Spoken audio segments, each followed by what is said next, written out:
तर next question number 10 काय म्हटलं क्वेश्चन मध्ये की triangle is formed by the lines. तर 3 लाईन आपल्याला दिलेल्या आहे. तुम्ही 3 लाईन ड्रॉ करू शकता. ठीक आहे, मी ड्रॉ करून दिलो 3 लाईन. ॲक्युरेट स्लोप करायची गरज आहे असं काही आहे नाही. तुम्ही 3 लाईन ड्रॉ करून घ्या कुठल्या तरी. सपोज ह्या माझ्या 3 लाईन्स आहेत. 3 लाईन तर ऑब्व्हियसली आपल्याला ट्रायंगल मिळालं असताना सांगितलं आहे. कुठल्या ट्रायंगलचे पॉईंट आहे त्यांनी मेन्शन नाही केलं आहे, पण ट्रायंगल आपलं एबीसी आहे. Okay, no problem. लाईनचं इक्वेशन देऊन द्या कुठलं तरी. 2x + 3y - 5 = 0 ही पहिली लाईन. समजा ही दुसरी लाईन आहे माझ्याकडे. लाईनचं इक्वेशन ठेवू मी x + y - 1 = 0 आणि ही तिसरी लाईन आहे आपली 3x + 4y - 7 = 0. ओके, ठीक आहे. हा आपला ट्रायंगल आहे. काय म्हणते की जो आपल्याला ट्रायंगल तयार केलेला आहे, the triangle is formed by the 3 lines. ठीक आहे, ट्रायंगलचे नाव पण दिलं आहे. समजा ए, बी आणि सी. आता काय म्हटलं आहे, let H and K be the image of centroid. शब्द महत्वाचा आहे, इमेज ऑफ सेंट्रॉइड. तर पहिला तर सेंट्रॉइड लागेल. इथे कुठे आपल्या तरी काय सेंट्रॉइड आहे. ठीक आहे, याची काय पाहिजे आपल्याला, इमेज पाहिजे. Image in the line 2x + 4y - 7. इथे कुठेतरी एक लाईन असेल. या लाईन मध्ये, या लाईनचं इक्वेशन आहे आपलं 2x + 4y - 7 = 0. याच्यामध्ये याची इमेज आहे. हे इमेज आहे. हे इमेजचं नाव काय, h, k. याच्यामध्ये जी इमेज आहे त्या इमेजचं नाव काय, h, k. ओके, आणि आपल्याला काय विचारलंय मग, h ची व्हॅल्यू काढा आणि k ची व्हॅल्यू काढल्याने इक्वेशनला सॉल्व्ह करा. आता बाय डिफॉल्ट या क्वेश्चनला सिम्प्लिफाय करून इझी करून सॉल्व्ह करण्यामध्ये कुठला डायरेक्ट फॉर्म्युला नाही आहे. आपल्याला पूर्ण प्रोसेस वाईज जावं लागेल. सगळ्यात पहिले ट्रायंगल तयार केला. ओके, ट्रायंगल बनवला आपण. आता सेंट्रॉइड काढायला आपल्याला काय पाहिजे, की 3 पॉईंट्स पाहिजे, ए, बी आणि सी चे. आता याच्यासाठी तुम्ही किती फास्ट कॅल्क्युलेट करू शकता पॉईंट्स, ते महत्वाचं आहे. तर बघा, फॉर एक्झाम्पल पॉईंट ए. आता ए चे कोऑर्डिनेट काढायचे मला. ठीक आहे, मी डायरेक्ट पण काढू शकतो, पण तुमच्यासाठी मी थोडंसं डिटेलमध्ये लिहितो. फॉर पॉईंट ए आधी 2 लाईन कुठल्या ए पॉईंटसाठी, या 2 लाईन x + y - 1 = 0 आणि दुसरा आहे 2x + 3y - 5 = 0. तर डायरेक्ट कोऑर्डिनेट काढता आले पाहिजे तुम्हाला. इथून तुम्ही करू शकता फॉर पॉईंट ए. सो ए चे कोऑर्डिनेट आपलेले आहेत. कसे काढले माहिती आहे तुम्हाला, क्रॉस मल्टिप्लाय करून क्रॅमर्स रूलनी. सो आधी x चे काढायचे तर 1 × 5 - 5 + 3 -2 डिवायडेड बाय 3 - 2 1. 3 - 2 1 हा झाला पहिला x चा कोऑर्डिनेट. ठीक आहे, नेक्स्ट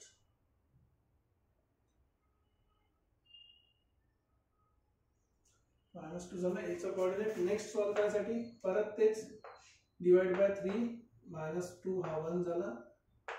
आता -5 हा झाला 3. आय गेस -2 -3 हे असेल माझा आन्सर पहिला. -2 -3. ओके, पहिला पॉईंट मला मिळाला a -2. कसं सॉल्व्ह केलं, काही जास्त मोठं काम नाही केलं, तर क्रॉस मल्टिप्लाय केलं बघा. ठीक आहे, -5 -2 -3 -5 -3 आणि हा डिवाइड बाय 3 × 1 2. आता पॉईंट ए. डायरेक्ट पॉईंट बी चा कोऑर्डिनेट काढतो. सपोज पॉईंट बी आधी 2 इक्वेशन एका खाली एक लिहू शकता तुम्ही. जर लिहायचं असेल तर मी लिहितो ऍक्च्युअली. So 2x + 3y - 5. जर तुम्हाला आठवत असेल आपण असं काहीतरी शिकलो होतं की डायरेक्ट कोएफिशिएंट लिहायचे असतात. काय कोएफिशिएंट लिहा, 2 3 -5 2 रिपीट झाला आणि इकडे 3 4 -7 आणि 3 परत रिपीट झाला. सिंपली पॉईंट बी चे कोऑर्डिनेट काय होणार बघा. आधी डिवाइड मध्ये जाईल. 4 × 2 = 8 -9 -1 आला खाली. ठीक आहे, हा असेल आपला y चा कोऑर्डिनेट आणि हे शेवटी असेल x चे कोऑर्डिनेट. आठवते का तुम्हाला 1 x आणि y. सो x 3 × 3 = 9 -9 3 × 3 9 -9 5 4 20 + 20 20 मधून 9 गेले -11. ठीक आहे, नेक्स्ट इथे परत -1 इंटू याला सिम्प्लिफाय करा, 5 3 15 -15 आणि +6 सो -9. आता बी चे कोऑर्डिनेट. आता राहिले शेवटी तिसरं सी चे कोऑर्डिनेट. सी च्या कोऑर्डिनेट मध्ये कोणते कोणते लाईन्स आहेत परत लक्षात द्या. 1 1 -1 आणि परत 1 3 4 -7 आणि परत 3. सो सी चे कोऑर्डिनेट 4 -3 हा झाला 1, नो प्रॉब्लेम. ठीक आहे, हे आपल्याला माहिती आहे सगळं, आता आपण केलं बऱ्याच वेळेस. सो -7 + 4 सो -3 आणि -3 + 7 + 4 -3 + 4. तर जरा आपल्याकडे ए बी आणि सी चे सगळे कोऑर्डिनेट मिळालेले आहे. -3 4 -2 आणि 3. बी चे कोऑर्डिनेट पॉइंट बरोबर घेतले का. बी कशामुळे आहे 2 3 -5 आणि परत 2 3 4 -7 पाहिजे तुम्ही परत तुम्ही काहीतरी लिहिलं -7 आणि 3. आता कॅल्क्युलेशन परत करावं लागेल. ठीक आहे, 4 2 8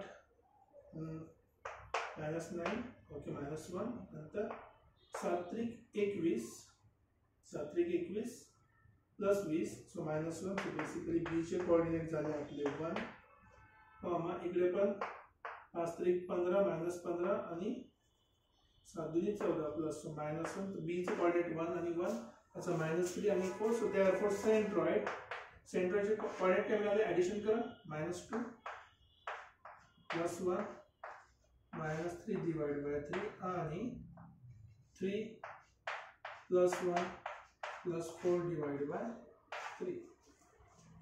सो बेसिकली सेंट्रॉइडचे कोऑर्डिनेट मला मिळालेले आहे.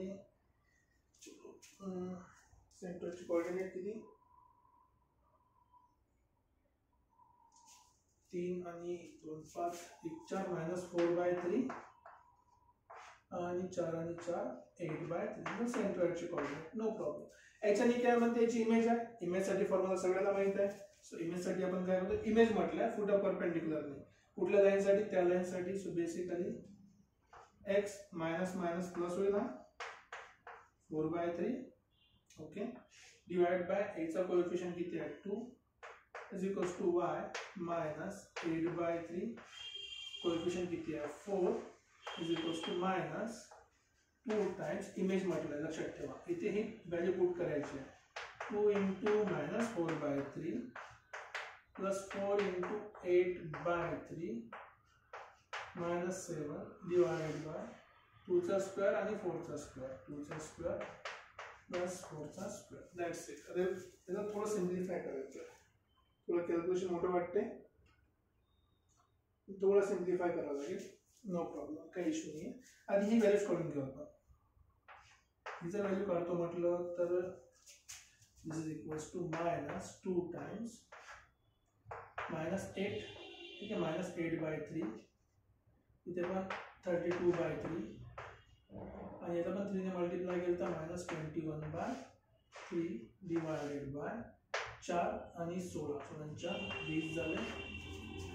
सो बघा आता 21 आणि 8 29 29 मधून 32 3/3 असला 1/20 सो 2/20 आणि बेसिकली 1/10 असं काहीतरी झालं -1/10. आता इथून तुला सिम्प्लिफाय करायचं काम आहे. x आणि y करा ओके. राईट साइड केली आपण सॉल्व. आता लेफ्ट साइडला या. चला x = काय झालं x म्हणजे हा x चा अर्थच काय h आणि k आहे. x = काय झालं असेल 2 × ते -2/10 -2/10 आणि हा तिकडे गेला की -4/3. So basically -6 -40 -46/30 right -6 -40 -46/3 okay. y म्हणजे हा h आणि k ची व्हॅल्यू लक्षात ठेवा. इमेज काढतो ना मी इथे लिहितो मी this is image of centroid. Image of centroid. सेंट्रॉइडची इमेज काय असते इथे दिलेली असते त्या प्रकारे h, k आहे. इकडे सेंड करतो मी 4 टाइम्स मल्टिप्लाय केला तर -4/10 आणि हा मायनस इकडून तुला +8/3 परत मी डिनॉमिनेटर सेम ठेवायसाठी काही मोठं काम करत नाही. 4 त्रिक 12 -12 आणि प्लस 80. 80 मधून 12 गेले तर किती होते? 68 I guess divide by 30. h भेटला, k भेटला. आता फक्त याला काय करायचं? सॉल्व करायचं. ठीक आहे, याच्यापेक्षा मी इझी करत नाही, हे करून फायदा पण नाही आहे.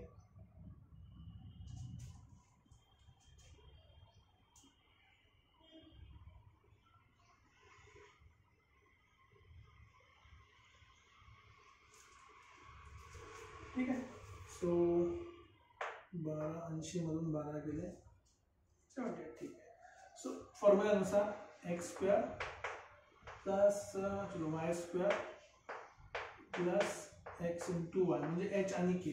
ठीक आहे, व्हॅल्यू पुट करतो मी एकदा.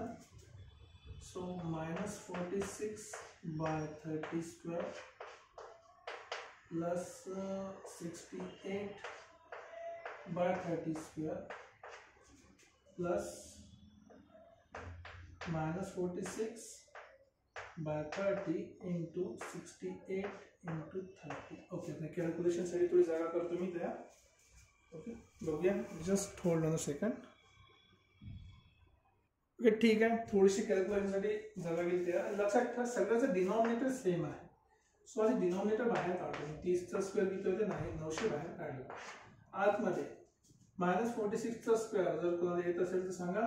736 624 म्हणजे 48 48 आणि 3 51. 5 बाकी राहिले. 4चा स्क्वेअर 16 16 आणि 5 21 आय गेस. प्लस 68चा स्क्वेअर करा.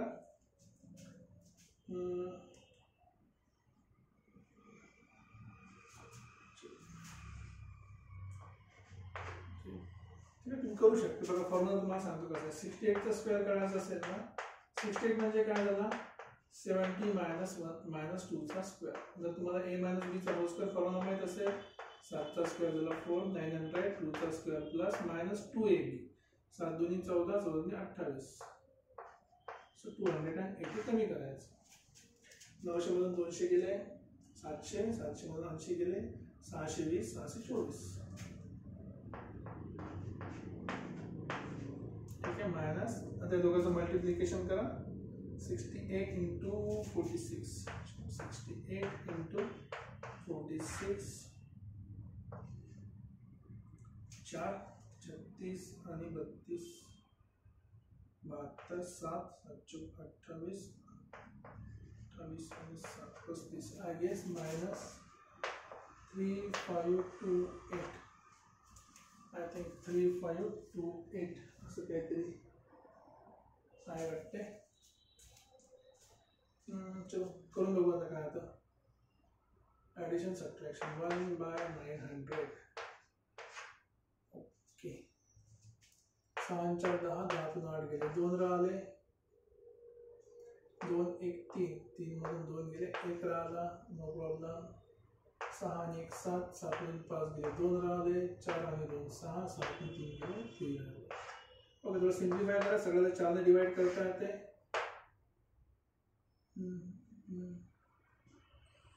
बरोबर आहे ना. 4 आणि 2 6 6 2 3 गेले 3 राहिले. I guess everything is correct.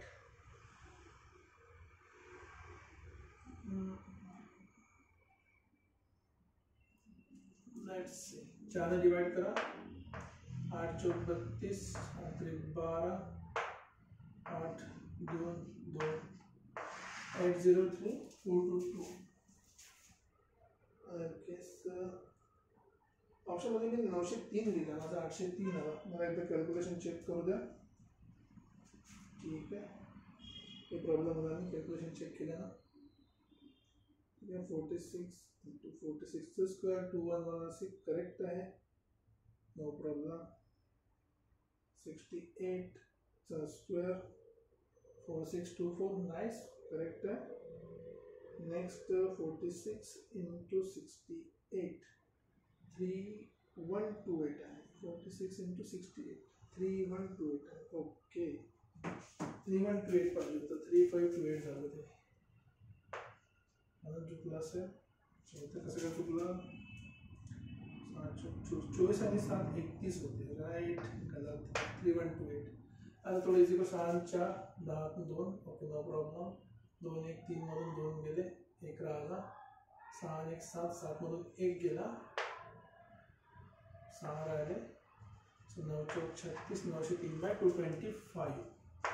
ठीक आहे, ऑप्शन नंबर 1 करेक्ट आहे. बघा, क्वेश्चन सॉल्व्ह करत बसलो खूप वेळ लागणारच आहे. हा माझ्या मते तरी लेंदी क्वेश्चन असले तुम्हाला दिसले ना, जनरली मेन्समध्ये असतात क्वेश्चन असे की जे स्ट्रेट लाईनशी रिलेटेड लेंदी क्वेश्चन राहतात, कोऑर्डिनेट जॉमेट्रीशी. याला थोडा लेट सॉल्व्ह केलं तर बरं राहील, टाइम वेस्ट होईल तुमचा. क्वेश्चन सोपा आहे की वेळ असं म्हणजे डिफिकल्ट आहे असं नाही, पण स्टेप्स बघा किती मोठ्या आहेत. आधी पॉईंट ऑफ इंटरसेक्शन काढा. जर तुमचं फास्ट काम असेल तुम्ही लवकर काढू शकता, तरी 1 ते 2 मिनिटं लागणारच आहे. नंतर सेंट्रॉइड काढून त्याला रिफ्लेक्शन घ्यायचं, इमेज घेतल्यानंतर त्याची स्क्वेअर करून ॲडिशन करायची. सो कॅल्क्युलेशनचा पार्ट खूप जास्त आहे. असे क्वेश्चन वेळाने सोडवलं तरीच चालेल, तेच फायदेमंद राहील. राईट, तर भेटूया नेक्स्ट क्वेश्चन सोबत.